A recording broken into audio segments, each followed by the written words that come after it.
They called her a jealous, dramatic kid. They even grounded her on the day of her mom's wedding. They didn't know she had a secret.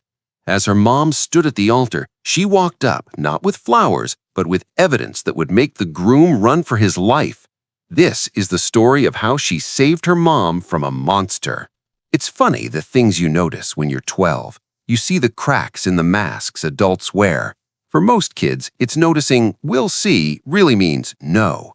For a girl named Harper, it was noticing the way a man's smile never ever reached his eyes. That man was Gregory Maxwell, and he was about to become her stepfather. After her dad died, a silence fell over their house. He was all noise, keys clattering, off-key humming, a booming laugh that shook the windows. 2 years ago, cancer took that. The silence left behind was deafening. Her mom, Diane, became a ghost in her own home. Harper was a prodigy, acing college-level courses at 12, but she couldn't solve the equation to bring her mom back. She'd show her a perfect report card, and her mom would offer a watery smile. "That's nice, honey," she'd say, her gaze already a million miles away. Then, 6 months ago, Gregory Maxwell walked in and turned the music back on. He was a financial consultant, everything her dad wasn't, sleek, polished, and smelling of expensive cologne. At first, Harper was just happy to see her mom laugh again. He brought her flowers, took her to fancy restaurants, and listened with a perfect mask of sympathy as she talked about her dad. Everyone thought he was perfect. "He's so good for her," they'd say. They looked at the quiet 12-year-old who just watched and saw a problem. And she saw things that scared her.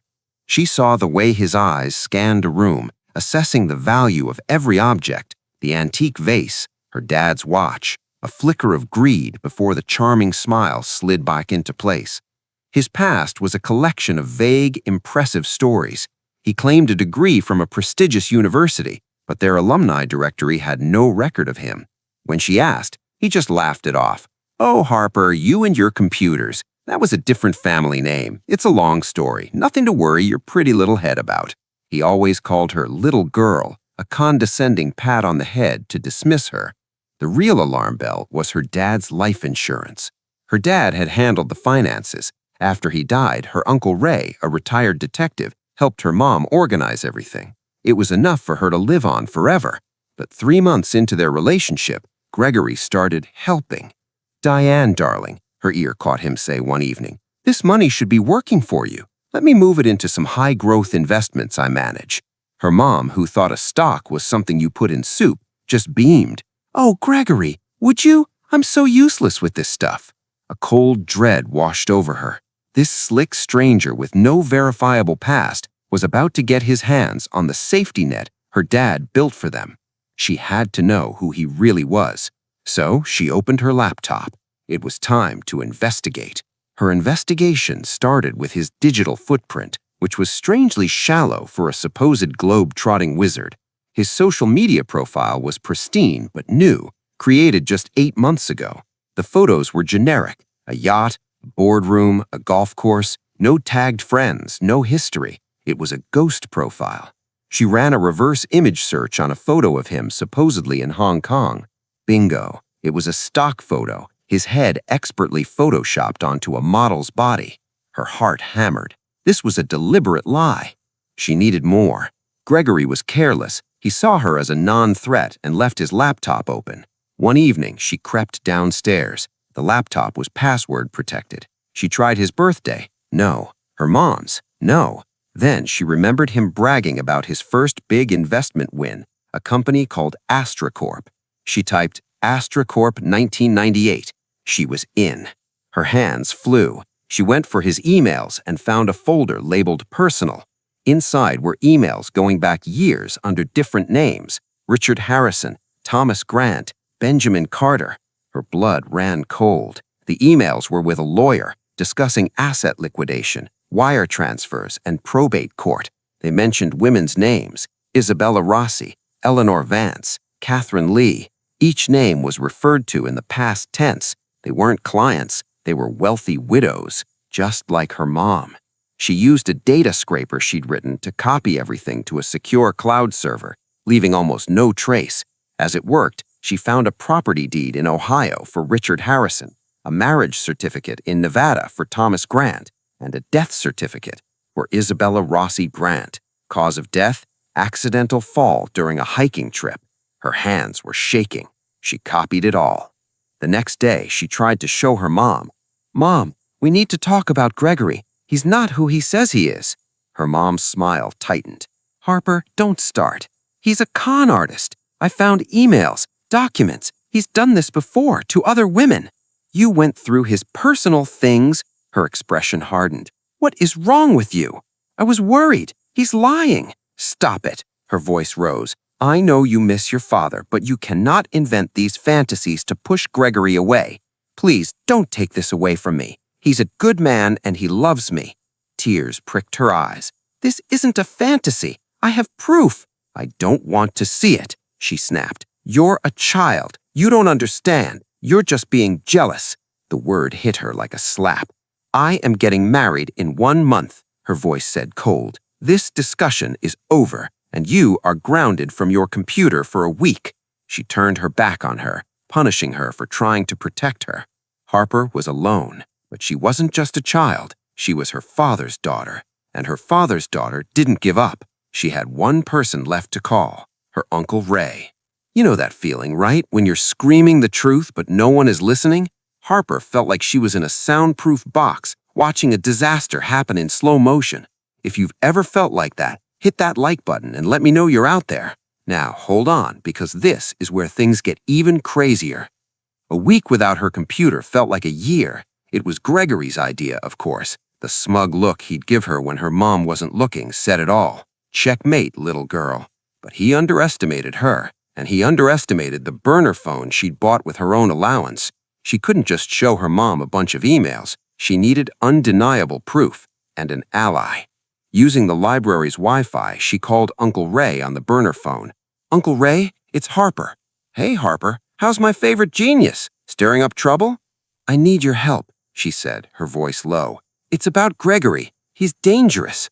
"Whoa, kiddo, that's a heavy accusation. Meet me, the park near your library, tomorrow, 4 p.m. Don't tell your mom." The next day, she sat on a bench clutching a manila folder with the printouts. When Uncle Ray arrived, she didn't even wait for him to sit down. She just started talking, the words spilling out, the photoshopped picture, the aliases, the pattern, the death certificate. His easy smile faded, replaced by the focused look of the detective he used to be. He picked up the copy of the death certificate. "Accidental fall, hiking," he murmured. "Hard to prove otherwise." He was quiet for a long time. "Harper," he said, his voice grave, "I believe you found this, and it's enough to make the hair on my arms stand up. It means we dig deeper, but we have to be smart. If this guy knows we're onto him, he'll vanish." She finally had someone on her side. Uncle Ray started making calls. A few days later, he called her back, his voice tense.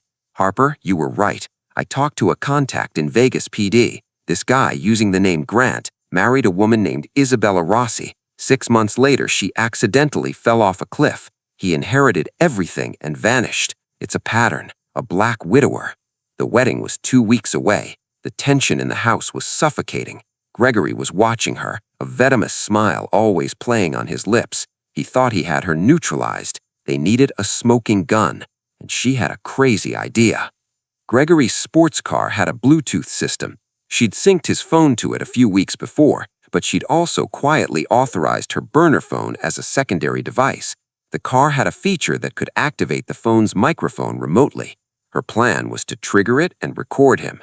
One night, her mom went out for her bachelorette party. It was her only chance. She slipped out to the dark garage, her heart pounding, and got into the passenger seat. She sent the remote command. His phone's microphone was now live, streaming his phone to his ear. There was nowhere to hide. She slid onto the floor, tucking herself into a ball. He got in without a glance. "It's me," his voice sharp and impatient. "Is everything ready for the transfer?" "Good. The wedding is Saturday. We'll be on a flight to Grand Cayman by Sunday morning. The accounts will be liquidated by Monday. A clean sweep, just like the others." There was a pause. He laughed, a short, ugly sound. "The daughter? Don't worry, she's a nosy brat, but she's just a kid." Her mom's got her on a tight leash. She chose me. They always choose me. He listened for another moment. What do you mean, what if she does something? What can she do? And if she becomes a real problem, accidents happen. Just like that unfortunate fall Isabella had. It would be a shame if the grieving wife's daughter had a tragic accident so soon after the wedding. He ended the call. Harper stayed balled up, barely daring to breathe. He had just admitted to it all. The plan, the theft, and murder. He just threatened her life. She had it, the smoking gun.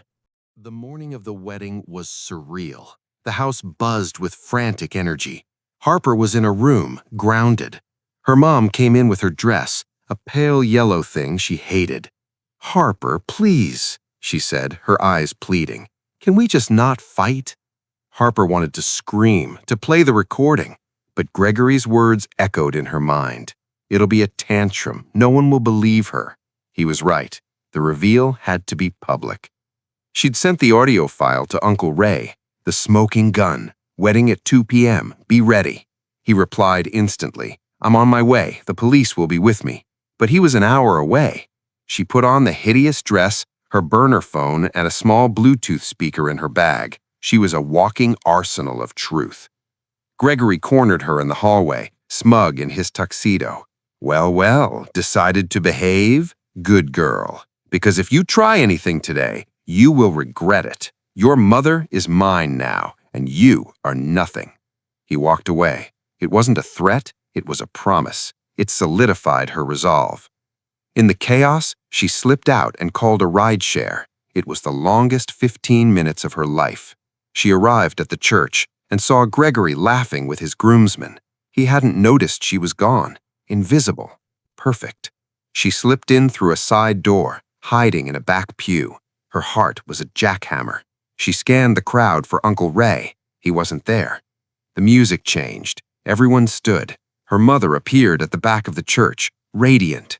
For a second, her resolve wavered. She was about to destroy her mom's world to save her life. Then she saw Gregory at the altar. She saw the lie behind his adoring expression. She saw Isabella Rossi falling. Her resolve hardened into steel. Her mom reached the altar. The officiant began. Harper checked her phone. Nothing. She was on her own. It was now or never. The officiant reached the fateful line. "If anyone can show just cause why this couple cannot lawfully be joined together, let them speak now or forever hold their peace." A heavy silence filled the church. Harper stood up, and her voice rang out, "Wait!" Every head in the church swiveled to her. Her mom turned, horrified. "Harper, what are you doing? Sit down right now." Gregory's face was a thundercloud. "I told you to behave," he hissed.